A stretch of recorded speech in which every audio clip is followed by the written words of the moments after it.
Hey everyone, how's it going? Welcome back to the podcast. Today we're going to be talking about DNA tests. Yeah, not so much like Maury Povich style, but we're talking more like 23andMe, maybe AncestryDNA.com, or even National Geographic got into this game. So we are onto this episode where I thought it'd be fun to ask some colleagues to take a look at their DNA samples because, well, I'll tell you why later.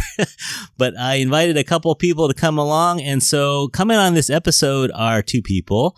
One of them is my current student teacher, but soon to be a full-time biology and chemistry teacher in Daly City. And she is named Sarika. Hey, Sarika, how are you doing? I'm doing great, Curtis. Thanks. We talked about this in December. And it was like December 3rd. And Sarika's, I ordered my kit December 4th. She ordered it like the day after. And I was like, oh, okay. I haven't even ordered mine. And then it was this kind of a delay. And so here we are in May. But thanks so much for agreeing to come on, Sarika. Oh, absolutely. All right. And also coming along is a coworker of over 25 years. We've been working together. It is Alan. And Alan started working about the same time as me as the peer resource coordinator, then a social studies teacher, and now currently our librarian. So, hey, welcome to the show, Alan. Hi, Curtis. Glad to be here. I'm glad to have you. So this is going to be fun. So we are talking about DNA tests. We sent in our tests and we got our results back. And full disclosure, two of us have not looked at the results yet, but one of us took a little peek at them. I wonder who that was. She needed to. What you had a reason for looking. Yeah. So my dad had actually my dad's mom had hired someone years ago to figure out what they were, and so they hired a private investigator, and she had my dad memorize the list of things that he was, and just for fun, I memorized it. So I'm just curious to know, like, how accurate it is. And there's a lot of them. It's not just like one or two things. Yeah. So that's part of the fun of this is, for me, if I did it by myself, I think it'd be pretty boring because I know all the way back to both great grandparents on both sides of my family. And I'm pretty sure we're all from China. So I don't think the results will be very interesting. So I invited some people that have maybe a little more interesting background than I do that we'll talk about in a second. So let's dig into that a little bit. So, actually, let me do this. So before we look at our results live on the air for some of us, we're going to I'm going to put on my science hat for a minute here and talk a little DNA. We're going to talk a little biotechnology here. So these are companies, you've heard them, right? 23andMe, you've heard Ancestry.com, and then now National Geographic. These are companies that have been around for a little while, and I think most of them are local. I know 23andMe is like right down in South San Francisco. But basically what they do is they're in a field called bioinformatics. And bioinformatics is basically the merger of biology and computers. And these companies get a lot of data from a lot of different people and they store it. And then they're able, with a fancy algorithm that is a secret, they're able to compare people's DNAs to all the known samples that they have in their database or their library of genes. And so basically what you do, if you haven't done it already, you take a little, you order the thing online. What was it? $79, something like that? It was more than you had said it was. I just remember I got it on sale because I got it on Christmas. So they had a sale, but I don't remember how much. Alan, we ordered it a week after the sale. I think we should have bought on December 4th. We should have got it on the early bird deal. But So everyone out there, if you want to save a little money, that's a good, Black Friday, I think, is a good time to kind of take a look at these things. So we did it with Ancestry DNA. There's 23andMe was a little more expensive. And so I just went with the cheaper of the two. So we went with Ancestry. I've heard that Ancestry is a little better for Asian ethnicities. I don't know. But that's one thing I've heard. Maybe that information is old. So anyone who works for 23andMe, come at us and give me the latest information. But that's what I have heard. So I'm not going to try to push one company over another. We just went with price. So we went with the cheapest one. We are teachers. Public servants. We are out there serving your kids. But so basically what you do is you get a little envelope, you order it, and it comes like in 4 days. It comes pretty fast once you order it. And it comes with a little test tube and a little like preserving solution or something like that too. I forget what it is, but you basically spit in a tube And it's not real hard. It's pretty painless. You have to spit in the tube and then you mail it off. And then they send you updates. They say, hey, we got your sample. Hey, we're analyzing your sample. And I think the whole thing is about a month. Yeah. They say up to 2 months, but for me, it's pretty quick. Yeah, so it's pretty exciting. So we've been sitting on Sarika has got these results like 4 months ago, but we will reveal them soon. And so the way it works, as I understand it, is that they just take chunks of DNA. Now, audience out there, I don't know if you know this, but most of us human beings are like over 99% the same. So if you take any human being on the planet and you looked at our DNA, it would be 99. Well, for the genes that code for something, our genes will be 99% the same. Now, there are differences between people, obviously. I'm looking across at Alan with his curly hair and his freckles, and I see Sarika with her straight brown. Well, actually, your hair is a little bit. It's a wavy, yeah. But I'm looking at people on the street or in public, and they look a lot different than you, right? But actually, genetically, we're very, very similar. But there are little differences. And so what these companies do is find the areas of our chromosome, they call it the genome, right? They find areas of our DNA. Maybe it's chromosome 11. Maybe it's chromosome 21. They look at our different chromosomes and they find areas where there's the most variation. And so they find the areas that will be the most different from one place to another. And they kind of highlight that. And they kind of create this database that says, okay, most people from England or Anglo-Saxon background have this genetic marker. Now, it isn't necessarily a gene. It just could be some sort of a leftover in our DNA that's been there for thousands of years. And so if you are descended from Anglo-Saxon, you'll have that mark. If you're descended from Han Chinese, you'll have this mark. And so they created this database that they can now, just with the power of computing, just take your sample and look at those chunks and just line them up. Now, is it 100% accurate? No. But does it give you kind of a snapshot? Yeah, I think it is. And so we're going to take a look at that. We'll see if we agree or disagree with the results. But that's kind of the key. And here's the real secret sauce to all this, is they have to have a database of people from all over the world. So, like I said, they have Anglo-Saxon. So if you can trace your roots back to the Anglo-Saxons, that's gold for them. They want to have someone who knows their heritage as much as possible, as little mixing as possible. So if you're like 10th generation Thai, from Thailand, that's really good for them. They want that. But, people move and people blend and people, so that complicates things a little bit. So, someone from Singapore, the Singapore has this history of migrants and, people in and out and in and out. So that would be a lot harder to say you're pure Singaporean, right? Because what is that? So it's more likely going to point to Malaysia or point to China or point to a continent where there's a larger population. So that's a little bit of the science, and we'll talk about the flaws. Question there, yes, Mr. Phelps. So how, what about Native American groups? I think I'd asked you about this before, but I can't remember what you had said about the data is thin, I think, for Native Americans because there's just not as many people contributing to the database. And would you necessarily see DNA difference between Navajo?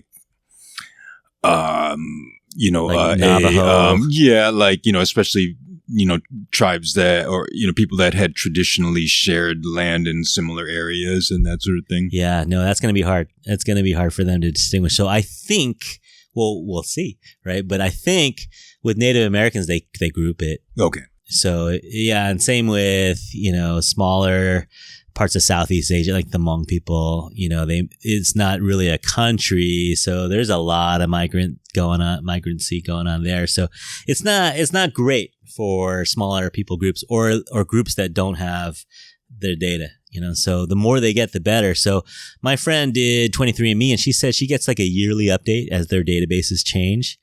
So as they collect more data and they can say, oh, here's a marker for Navajo people, then maybe they're able to separate it out a little better. So yeah, well, that is the rub, right? It's kind of hard to know what is pure anything anymore. We move so much. Yeah.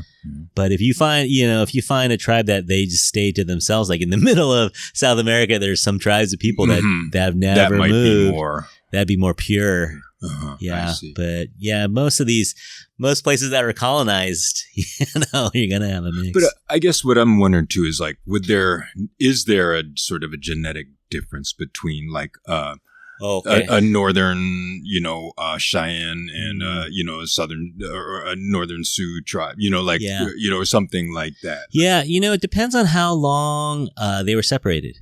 So if you were separated for thousands of years, so like, people in Alaska, Native Alaskans and South Americans have probably been separated for 20,000 years, so they might have more differences, even if they're native, right?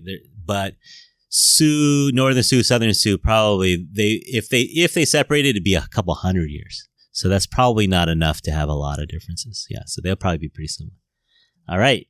Everyone out there liking the science education? This is good, right? All right. I love it. So we talk about Asian things, but I'm always happy to talk science on this podcast. So everybody, hang tight. We'll get into the results in a second. One thing that I saw was kind of cool was that I signed up for I don't forget what it's called, the family tree or something thing. So did I. The 1 month trial. And my cousin got pinged. Like he got an email that said, hey, someone is really closely related to you, had just done it. And so he emailed me and said, hey, you showed up on my Ancestry thing. So that's cool. So I guess it works, that they found that we are that closely related. Sarika's nodding. What do you find?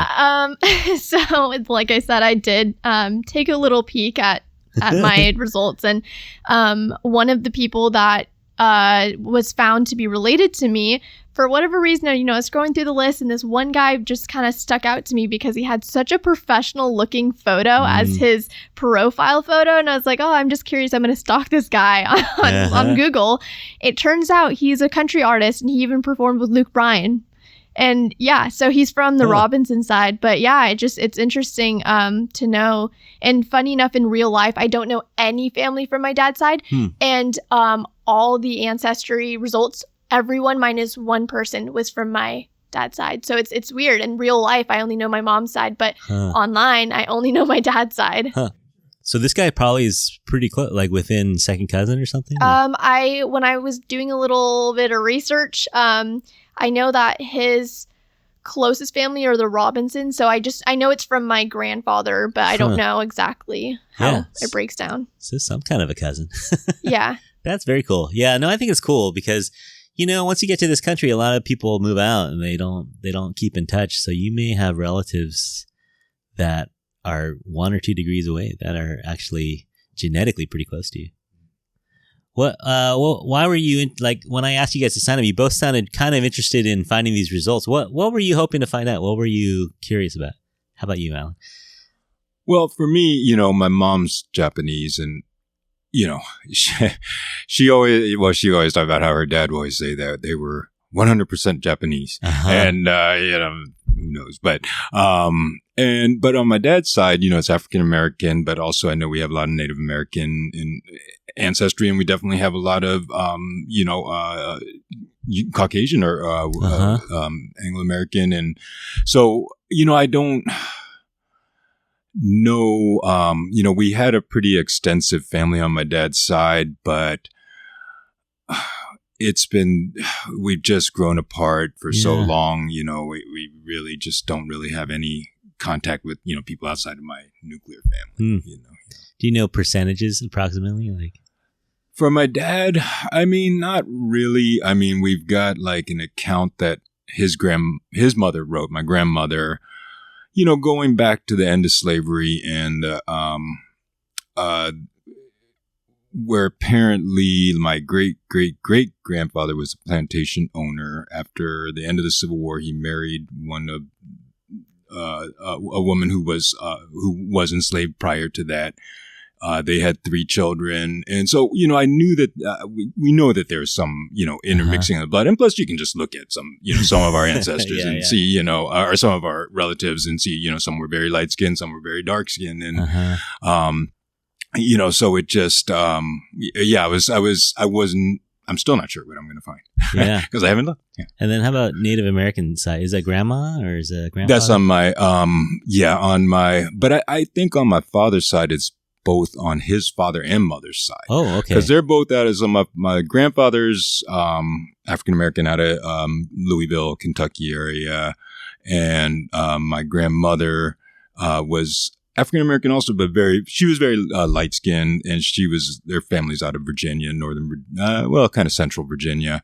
But they had all like migrated up to Philadelphia years ago. So my dad grew up, he was born in Harlem, but he grew up in Philadelphia basically. And so, I'd seen a lot of old pictures. I mean, some of these folks I remember from when I was a kid, but I'm very curious still to see what we're going to turn up with. I wonder, like there's some controversy too with Native American folks about, the getting shares of casino revenue and things like that. I wonder if people are using DNA tests to show. Well, I know some of that is about being on official rolls and stuff like that. Yeah. And while certainly blood is certainly a consideration, but yeah, I think land is also a consideration, and possibly being a part of the community as well. Are you involved? Yeah, something like that. Yeah. Okay. Yeah. And then mom says pure Japanese. That's Okinawan or from Japan. She's from Nagoya, and oh wow, I think her father's from Tokyo area, but her mom's from Nagoya side. Okay. And on the mom's side, Nagoya, I know they go, they can trace their lineage back pretty far. Okay. Yeah. All right. So yeah, excited. Well, almost there, Alan. Almost there. All right. Sarika, how would you describe your heritage if you just described it to someone? I get it a lot because people will look at me and I'm just so curious. What are you? And I always love to ask what do you think I am? And I definitely have gotten a lot of things. Some people think I'm full Indian. Some people are like, I can't really tell. Some people think I'm Hispanic. It's all over the map. Yeah. So normally what I tell people is I'm half white and half Indian. That's just kind of like the plain Jane, the easiest, the easiest way. But I always do tell people, I'm like, well, or for the people that ask me, oh, well, when you say white, well, what do you mean? What white? And I was like, I can break it down for you. Like, you want to know? And I'll usually list the list. So what are the main ones? Of the white side? Yeah. You ready for the list? Yeah. Okay, so it's Irish, English, Pennsylvanian Dutch, Scottish, Spaniard, and Filipino. Wow, okay. And so it's kind of hard to know percentages at that point. It's supposed to be in order from most to least, which is interesting. All I know in actual percentages is that my grandma was a quarter Filipino, but she grew up in the Philippines. Okay. And then she came over. So my dad is supposed to be 12.25, which means I'm supposed to be 6.125 or whatever. Yeah, exactly. And then your mom, Fijian Indian. Yeah. So my great grandmother used to live in India, and then she was brought over to Fiji as a slave. Okay. And so then our family generations down, just a few generations, kind of evolved there in Fiji, and so we're a little bit different, and it's interesting. Yeah. Okay. So this is going to be exciting. And then my side, basically 100% Southern Chinese, but we will see.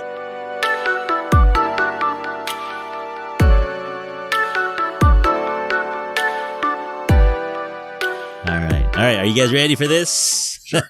Let's go to the results here. Let's see. Let's start. We'll go ladies first. How about that? So, Sarika, why don't you open your results and let us know what you found? Okay.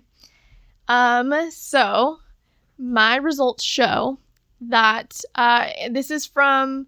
Let me see. This is from greatest to least per parent. So for my mom, it is Southern India is 32%, Northern India 16%, and then Bengal is 2%. So that's from her side.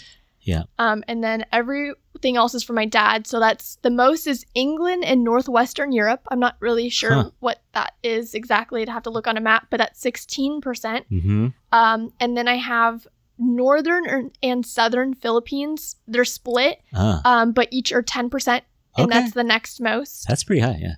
And then I have Wales, which is 5%. Ireland, which is 5%, which I obviously believe the data, but my sister has freckles, and I don't, and I'm a little jealous. So I'm curious to know if her percentage is a little higher. Have a little more, yeah. Sweden and Denmark is 2%. Nigeria is 1%. Really? And Central and Eastern China is 1%. All right. You're a sister.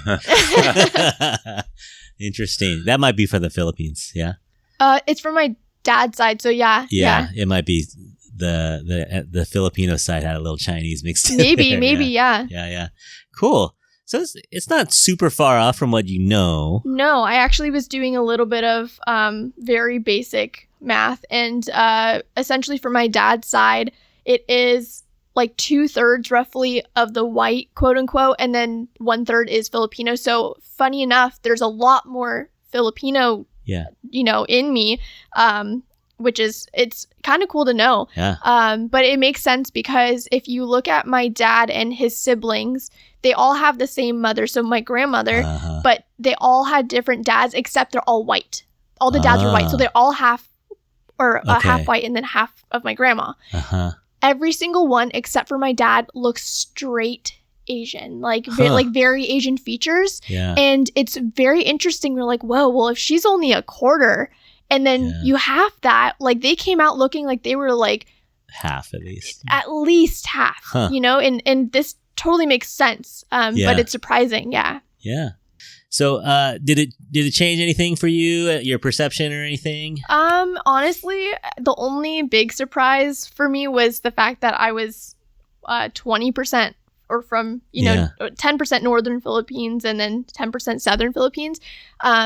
It just makes me so curious as to know how that math became what it is, because if you go by very stereotypical plain Jane math, I should be, 6.25%. The 20% is a lot more than 6.25. So it's very interesting how genetics works. Yeah. And I think the numbers, if I get this right, the numbers mean that you have, 20% of your genes match genes in Filipino people. So it doesn't mean that, because does it even add up to 100? I don't even know if it adds. I think it's pretty close to it. Okay. Yeah. But it doesn't mean that you are, quote unquote, 20% Filipino. It means that you have a good chunk of genes that match genes that are found in other Filipino people. Right. So, and like the Chinese, right? So that gene probably shows up in a lot of Southeast Asia, people. So it doesn't mean that, like, I think my brother-in-law, who,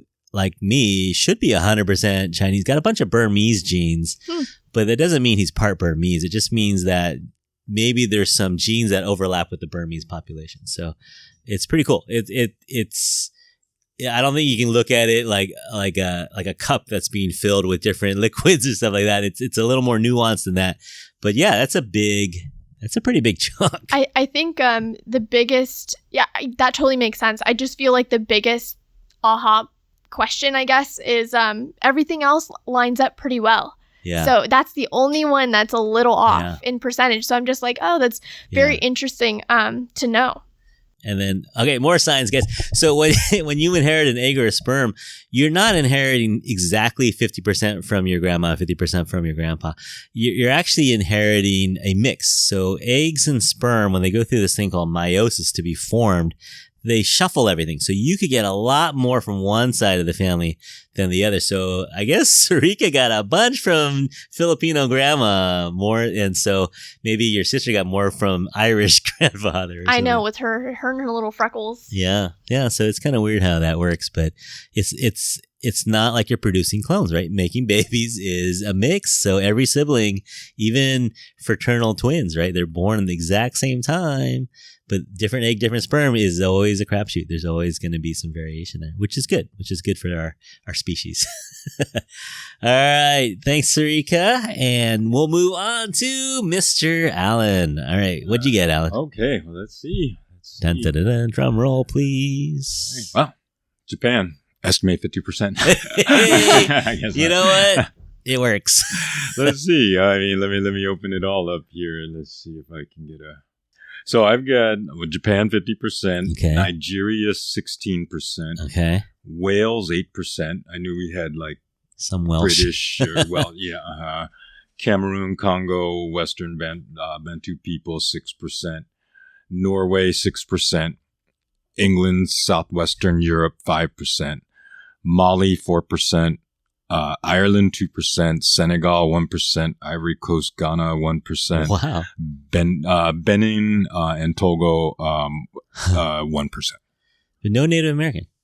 Yeah, interesting. So, yeah, that's I find that very interesting.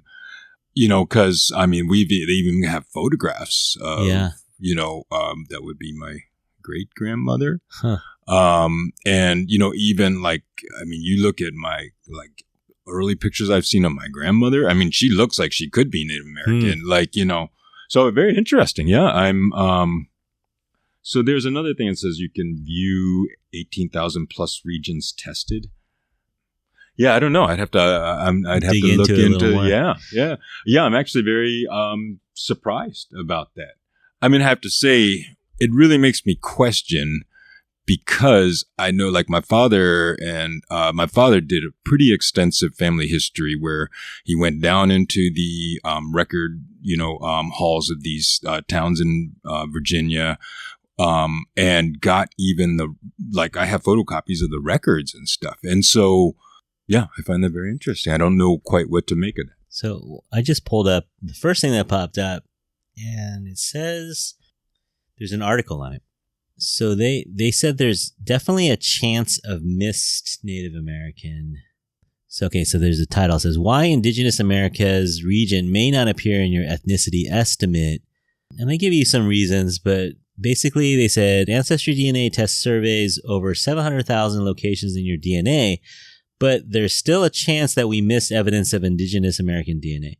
This is because you may have inherited genetic markers that Ancestry DNA does not use to identify Indigenous American ethnicity. Additionally, some Native American communities are underrepresented in genetics research, largely due to distrust in tribal communities because of centuries of extractive and exploitative research practices. So there's just not a lot of data. Well, that makes some sense. When you read that, it makes me think. So, so we're talking about 1865, when I'm the date I'm pointing to. And, a lot of those Eastern tribes, the Virginia tribes, were extreme intermarrying, that went on. It could possibly even be that they, as a people, that the people that she came from no longer exist as a people. Only in bits and pieces. So they're not going to be giving their DNA. So, right. I mean, so that is, because definitely all of our Native ancestry would be out of that area, which was all, part of the removal. And, so while certainly there were pockets of Native pockets that remained, and there was quite a bit of intermixing between African American populations and Native American populations in those areas as well. But it could very well be that, either what's left of those tribes are repopulated, or were removed and moved out to, Oklahoma area, or just no longer, exist at all. Yeah. So it's tricky. And then maybe they don't like to say, if they just don't have enough information. Let's say they only have 50 people from Burma or Myanmar, right? They don't want to say, we can say without a doubt you're Myanmar or Burmese, because there's it would be too small of a sample size to be able to compare it. So if they only have a few people left from that tribe, it's just be inconclusive to not include it. Yeah. Mm-hmm. Yeah. I could see that. Yeah. So, but it's I'm getting it. So it actually gives me something different to think about than I would have even thought that I was going to be. Yeah, it's a real mix, though. A lot of African countries. At least, I think you said at least 10 African countries. Yeah, I think so. Yeah, and then a bunch of European. Your mom was not lying, though, when she said she's pure Japanese, man. She was not lying. Yeah, I guess I'll talk to her tonight. Okay. And I think of Asian countries, when you're on an island, a lot of times there's not as much mixing, and Japanese are a bit like that. Also, very, very nationalistic. Yeah, and so that makes sense. That makes sense on that side. Did it break the Japanese down at all by region, or was it just, not at all? Just by country? But they do completely assign it to just parent 2, which I Yeah. assume is my mom. Yeah. Okay. All right. So a little bit expected and a little bit unexpected. I think that's probably par for the course. All right. Thanks, Alan. Mm-hmm. All right. Are you ready? Yes. Drum roll, please. All right. Let me see. All right. I'm not expecting this to be shocking. Okay. Now, where am I? I'm on the homepage. Hello. DNA story. Okay. This is a little interesting. Okay. Not really, but a little bit. All right. According to my DNA story, they're saying 87% Southern China. All right. Not a shocker, but here's something interesting. 8% from Vietnam. But again, people moved around. That is kind of higher than I would think. I thought it'd be kind of maybe a little bit smaller than that. 8% Vietnam. So all my Vietnamese brothers and sisters out there, hey, how you doing? Holler. Central Chinese 3%, and then the Dai people, DAI, 2%. This located primarily in Myanmar, Laos, and Yunnan, China, 2%. So no huge shocks there. The Vietnamese is a little higher than I would expect, but that's cool. Let me see what else can you click on here. Is there anything else you can click on? Have you poked around on the website? Is there anything else cool? I haven't looked at if I'm related to anyone. Yeah, that's the only other thing is your relatives that they have. DNA matches here. I mean, Barack Obama. No. Right. We should all be so lucky. I have 47 fourth cousins or closer. And they're all Chans or Chuns. I have a lot of second cousins that pop up. Okay. And then you know them? No. I know 1, 2, 3 of them. 1 from my mom's side, 2 from my dad's side. But the rest I don't know. Yeah, and then of course my first cousin shows up. We have 14% shared DNA. So that's pretty strong. So it does work. What is exactly like a 4 to 6 cousin? I don't know. In my family we don't use the American style terms like it's saying second cousin, and I know one of them, and to me she's my aunt because she's my mom's cousin. So yes, in American terms, I think your mom's cousin would be your second cousin, but to us, because it's that like hierarchy, right? It's like you and then your mom, and since she's your mom's cousin, they're on the same level, so that's why it's considered an aunt to me rather than a second cousin. Yeah. Oh, I see. Yeah. That makes sense. Yeah. So second has a couple of different meanings. Yeah, your parents' cousin and you, I think, is second cousin, but also your cousin's kids and my kids are second cousins, right? I think so. So your cousin's kid. Wait. So my cousin's kids and my kids are second. I think so. I call that second cousin. See, and for us, we just say regular cousin. So, but yeah, that would be. Yeah. So they share a great grandparent. And so third would be share a great grandparent. Fourth cousin means you share a great grandparent. Okay, so it is sort of just pushes the connection back. Yeah, higher up. You're someone up there, but then so many generations different. Mm-hmm. Okay. So, yeah. So no shockers here. It's kind of hoping for someone famous, but I mean, hey, I got the guy who is a musician and something, man. He's I think he lives in it was Tennessee. It said, and the fact that he performed with Luke Bryan, yeah, that's really big. I love Luke Bryan. And then one other thing that they offer is health screening. I think this is one of their more controversial pieces. I feel like they've kind of downplayed this lately. But when it first came out, they were kind of saying, hey, we can analyze your DNA and tell you within a percentage your chances of having type 2 diabetes or Alzheimer's. And I think they backed away a little bit because scientists were kind of like, I don't know if you can say that, let alone the effects on someone. It's like, okay, so if you have 100% chance of something, of course, that's a big deal, right? But if you have a 3% chance of Alzheimer's, are you really going to change your lifestyle? And what percentage would you need to have to really make it substantial, I feel like you're kind of opening up for lawsuits and stuff so. Too. Like, it seems like some guy spends all his savings, because he has a 50% chance of heart disease or something. But I also feel like you're always going to have those people, and it's your choice. It's no one's forcing this and, like holding a gun to your head saying you need to know, like, this is your health, right? Yeah. But it's like your choice to know, and it's your choice to make any decisions or not to make decisions based off those results. So I think it's important to have that option, but I don't think that these people should be suing the company saying, oh, I spent all my money because you told me. No, it's clearly stated that it's just an estimate, number one. Number two, they're not telling you, with any guarantee that you're going to get something or you need to make changes. They're suggestions, right? Yeah. I think maybe the controversy was kind of like, okay, you're profiting, and can you really predict anything?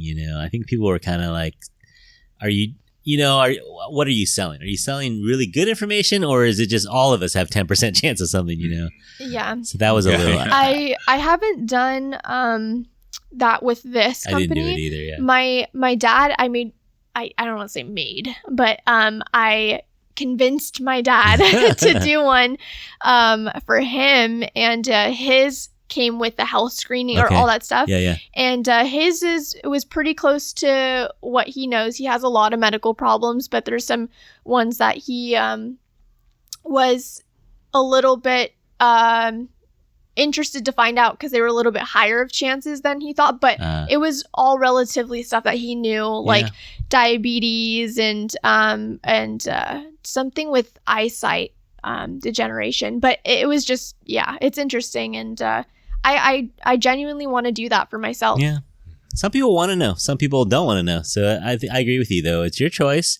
Take it with a grain of salt. It's not, this is not a crystal ball. It is a statistics game, right? They're kind of doing some math, and they're saying, hey, people who have this genetic marker tend to have it. It's not 100% slam dunk.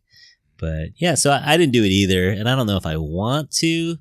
But maybe as the data gets better, maybe the data is getting better every day. That's the thing about these databases, is the more data, more better, right? So they're working on it. Would you recommend this service to other people? What do you think? Not this brand per se, but this idea.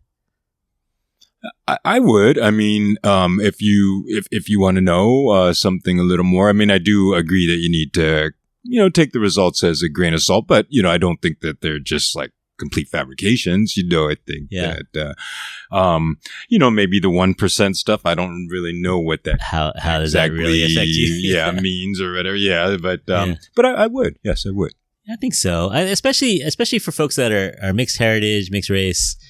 I think especially if it's more than just 50%, it's kind of interesting to narrow it down a little more, just as a talking point. It's not like Sarika's going to go to the Philippines and look for long lost relatives or anything like that, but it's kind of cool. I think for me, it's a personal choice. I think if you want to know, then I think it's a great resource, right, to get started. The one big thing that kind of popped into my head was if you are adopted, and if you're adopted, or if like in potentially my future case, like if you use a donor, right? And it's like you biologically have half siblings, and is that going to change how you feel about yourself? Or, that's the only thing, the rough area where it's like, do I recommend it to those people? I don't know it, because I don't know how they would react, but I think it's a great resource, like I said, but I would just be careful in terms of situations like that. But for the average person, I think it's a great thing to It's fun. Yeah, no, I think it'd be a fun gift to give to someone. It's not super expensive, but it's maybe something they wouldn't buy for themselves.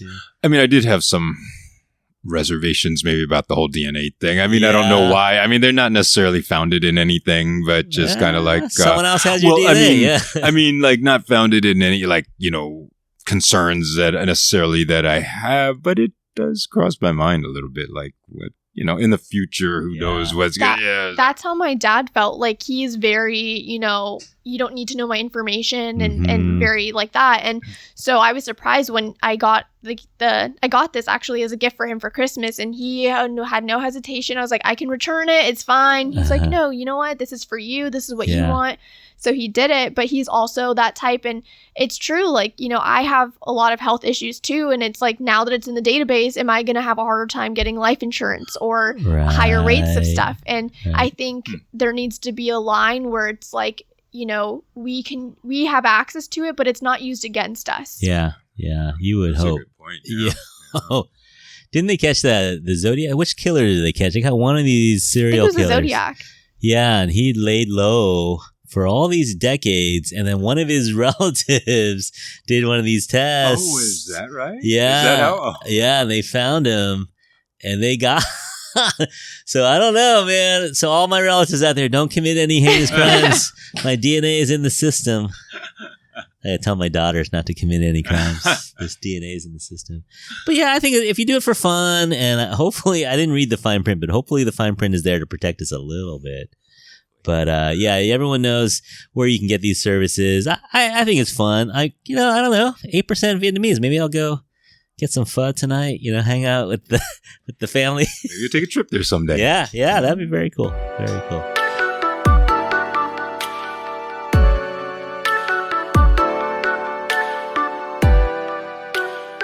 Oh, hey, so we usually end our episode. This is not kind of a typical episode, but we end our episode by asking our guests to choose an Infatuasian, because we are the Infatuasian podcast. And Infatuasian is anyone in the Asian community that you look up to or that you admire, and you may know them, you may not know them. They may be alive, they may be deceased. So can you think of an Infatuasian? All right, let me give you a second to think about it. All right, Alan, you got an Infatuasian? I got to go with Mom. Yeah. I mean, she gives me a lot of wisdom. And, she's pushing 90 and she's still got it. And, every chance I get, I just try to get what I can from her, just every chance I get, really, because when she goes, it's amazing what she remembers of like our family, like on my dad's side and her, and it's amazing really. Sometimes I'm like, God, how do you remember that? Oh my God. It's that Japanese diet, man. Yeah, maybe it is. Yeah. I got to thank her for that too. I try and stay on that a bit as well. Yeah. And aren't Japanese women the longest living group of people? I think Japanese in general have, I think as a country, is one of the longest lifespans. Yeah, I hope it. So 90 is like middle age. She's going to be at least another 10 years. Yes. She's good for a while, I think. No, that's cool. Yeah. I hope so. All right, man. How about you, Sarika? You got an Infatuasian?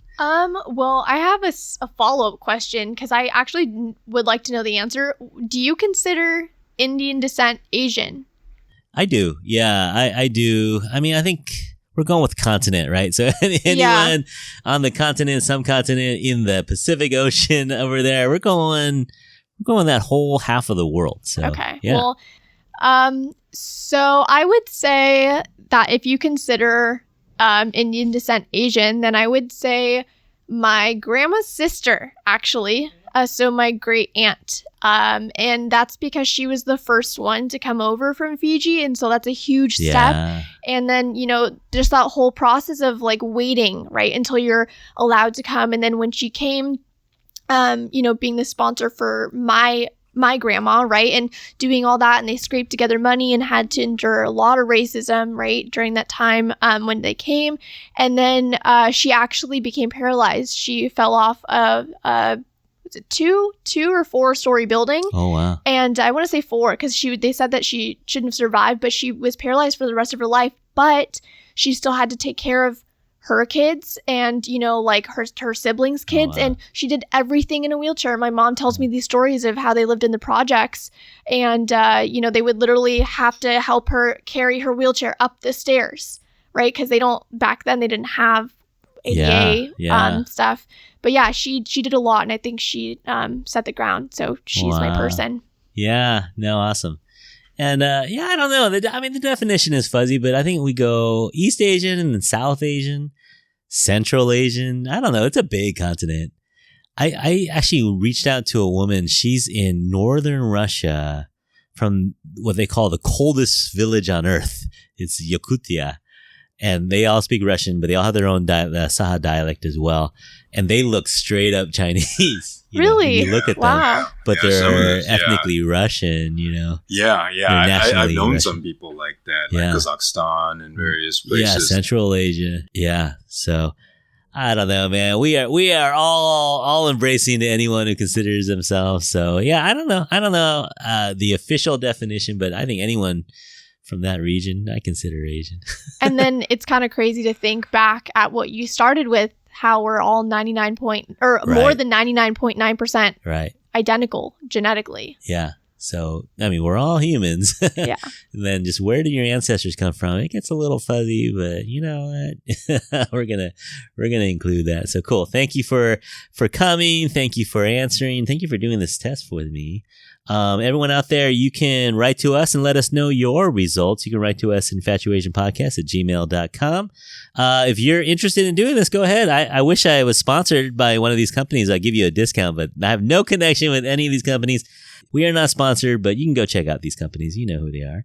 And so you can follow us on Instagram or Facebook at The Infatuasian Podcast, and we'll put all these details in the show notes. You can follow us wherever you get your podcasts. You can always give us a rating on Spotify or Apple Podcasts.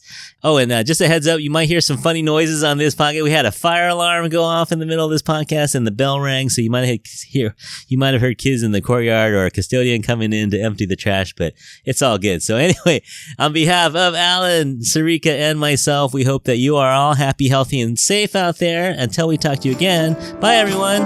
Bye.